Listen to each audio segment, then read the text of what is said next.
vai ser uma série sobre preparação tanto de suspensão, motor, aerodinâmica, tudo focado para a Track Day, mas tudo isso vai melhorar a dinâmica, a performance do seu carro. Bom, já falei da diferença aqui das coilovers para a suspensão de rosca normal que a gente está acostumado no Brasil, tanto no ajuste da mola quanto no ajuste do corpo. Só que hoje eu vou falar sobre o ajuste do amortecedor, a carga do amortecedor das coilovers, como funciona, como você vai ajustar e como você vai fazer uns presets, né, uns ajustes, uns pré-ajustes para melhorar a dinâmica do seu carro. Bom, que vocês podem ver, estou perdendo cabelo aqui por causa da quimioterapia. Eu já estou numa luta há 2 anos contra o câncer, estamos nessa batalha, mas a vida também é feita de diversão e das coisas que a gente ama. E quando eu puder, ainda esse ano, vou colocar o Ninja de novo na pista. Já corri Interlagos, quero correr de novo, Capuava, CPA e tudo mais. Meu nome é Rafael e esse canal da Ninja, que são caros.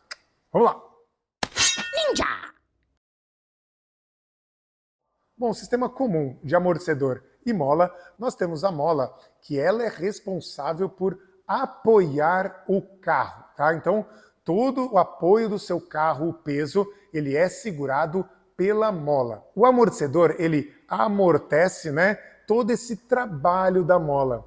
Para facilitar para você, um amortecedor, pensa que ele é o freio da mola. Se a gente não tivesse amortecedor e só colocasse uma mola, o carro ia parecer uma gelatina. É o amortecedor que faz com que a mola suba e desça numa certa velocidade. Essa descida e subida, em inglês, é conhecido como bound e rebound. Em português, seria a compressão e o retorno. No conjunto original de amortecedor e mola, o amortecedor ele já tem uma carga pré-definida e não ajustável, tanto de compressão quanto de retorno. A diferença para um amortecedor ajustável não necessariamente seja um coilover, né? A gente tem amortecedores ajustáveis também. Ele vai diminuir ou aumentar a galeria, né? A passagem de óleo. Então, quanto mais duro, ele vai obstruir essa passagem do fluido, e quanto mais mole, mais aberto ele é e mais ele permite trabalhar. Esse ajuste, ele é feito nessa parte superior.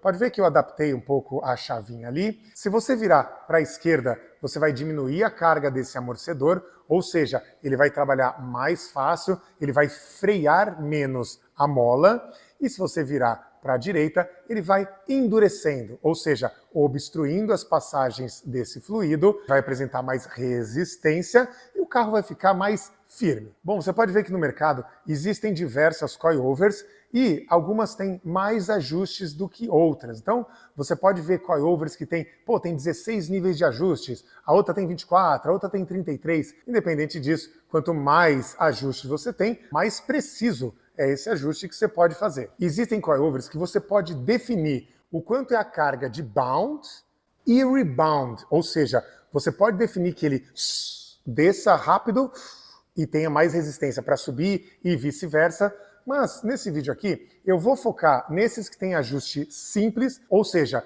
ele vai definir uma carga de bound e rebound, porque vai ser mais fácil de ilustrar, depois é só entender que dá para diferenciar um ou outro, caso a sua coilover seja um pouquinho mais complexa, tá bom? Então, vamos lá para os ajustes. Ninja! Caso você queira o carro para o dia a dia com conforto, então você vai ajustar a sua coilover no mínimo 1, 2, 3, isso vai depender também, né, da quantidade de ajuste que tem, mas nos primeiros ajustes ali, você coloca nos 4, porque o amortecedor ele vai estar com menos freio e vai deixar com que a mola trabalhe. Então, carro para o dia a dia, eu deixaria no comecinho ali 1, 2, 3, para você ter conforto e deixar que a suspensão trabalhe. Se você começar a sentir que o carro está muito molenga, tá? Então você está andando, está parecendo que está numa gelatina, você endurece um pouco os 4 amortecedores. Aí você coloca a cada 2, 3, então se a sua coilover tiver 16 ajustes, sobe de 3 em 3, 2 em 2, para você sentir um pouco, tá? Caso a sua tenha 33 ajustes, não vai adiantar muito você colocar um ajuste a mais, que você vai praticamente não sentir. Pode colocar 5, 6 a mais, para você começar a sentir um pouco essa diferença e depois você vai refinando. Mas, caso o seu carro esteja quicando, então você passa naquela rua esburacada e o carro já quer dizer que a carga do seu amortecedor já está muito firme. Então, carro quicando, você diminui um pouco e deixa a mola trabalhar. Se você deixar ela muito firme, lembre-se que ele está segurando a mola e começa a ficar muito duro. Bom, isso eu estou falando no carro no dia a dia, você andando, passando na buraqueira, andando na rua e tudo mais. Agora, vamos falar sobre a dinâmica e sobre carroceria. Lembre-se que toda vez que a gente anda com o carro, acelera e tudo, a física está presente o tempo todo. Então, quando você acelera, a carroceria tende a ir para trás. Quando você freia, a carroceria tende a ir para frente. Quando você vira para a esquerda, a carroceria tende para a direita. Virou para a direita, a carroceria vai para a esquerda. Então, esse jogo de carroceria, ele é afetado também pelo seu sistema de suspensão. Bom, então, principalmente esses carros aqui, que eles têm tração na frente, pensa que ele tem tração na frente, então a roda traciona, o motor está na frente e a gente vira as rodas da frente. Esses carros, eles tendem a sair de frente. É quando você faz uma curva e o carro tende a sair de frente. Então, você entrou na curva, opa, o carro não vira e ele tende a sair de frente. Sair de frente, em inglês, é understeer. Os carros tração na frente tendem a sair de frente. E, se tiver acontecendo isso no seu carro, você vai diminuir a carga dos amortecedores da frente. Por quê? Quando você diminui a carga do amortecedor da frente, ele vai deixar com que a suspensão trabalhe mais. Possivelmente, a suspensão da frente sua está dura demais e quando você entra na curva, ele não traciona, o pneu não dá gripe no chão. O que você tem que mais se atentar é o pneu no chão. Basicamente é isso, é o único ponto do carro que está em contato com o chão. Então, caso o seu carro esteja saindo de frente, você diminui a carga do amortecedor da frente. E vice-versa, se seu carro estiver saindo de traseira, isso acontece muito com os carros tração traseira, mas os Hondas têm essa personalidade de perder um pouco a traseira e rotacionar no próprio eixo. Caso isso esteja acontecendo, ele chama de sobreesterço ou oversteer em inglês. Caso isso esteja acontecendo, você diminui a carga do amortecedor traseiro pelo mesmo motivo da frente. Você vai deixar que a traseira não fique tão firme e ela não perca na curva. Mas assim como no ajuste de rua, se seu carro estiver saindo inteiro, você sente que na curva ele está quicando demais, quer dizer que todos os amortecedores estão com uma carga muito forte, então você começa a diminuir. Bom, mas atenção, tudo isso que eu estou falando é sobre amortecedor, mas lembre-se que todo o sistema de suspensão do carro, ele depende não só do amortecedor, mas da mola, da geometria, das buchas e dos pneus. É claro, se você tiver com um carro com o pneu careca, é óbvio que ele vai sair de frente, vai sair de traseira. De nada adianta você ajustar amortecedor e tudo se seu pneu estiver careca.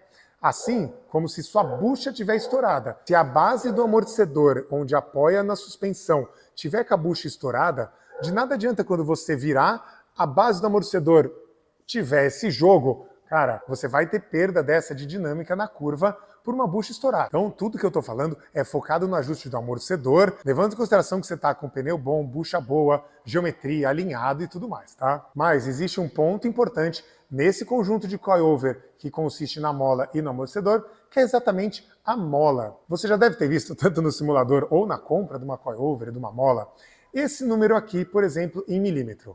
O que significa uma mola 10 quilos por milímetro? A cada 10 quilos na mola, ela vai vencer 1 milímetro. Então, colocou 20, 2 milímetros, 30, 3 milímetros e assim por diante.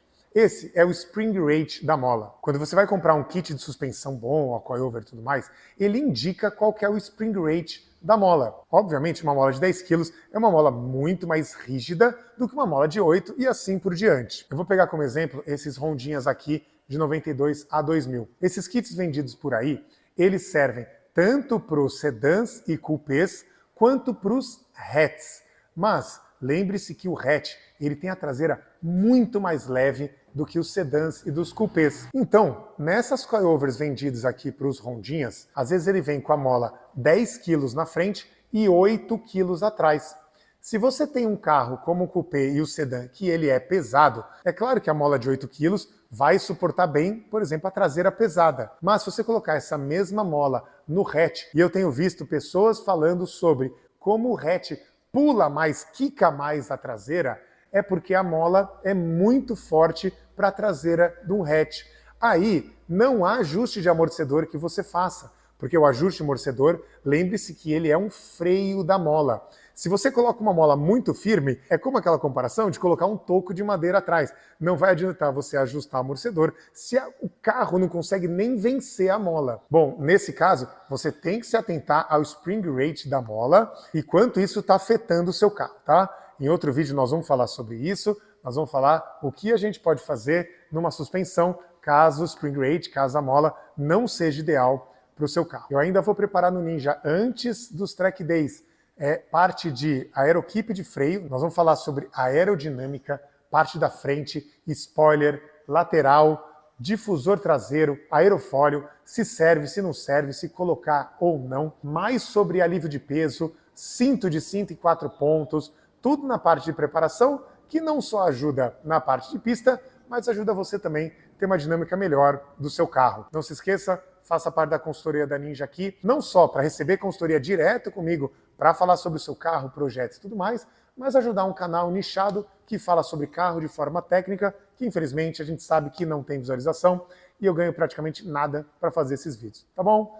Espero que vocês tenham gostado. Vamos lá para o tratamento. Muito obrigado pelas mensagens que vocês têm me dado de apoio. Estamos nessa luta e é isso aí, tá bom? Meu nome é Rafael e esse canal é da Ninja Custom Cars. Valeu!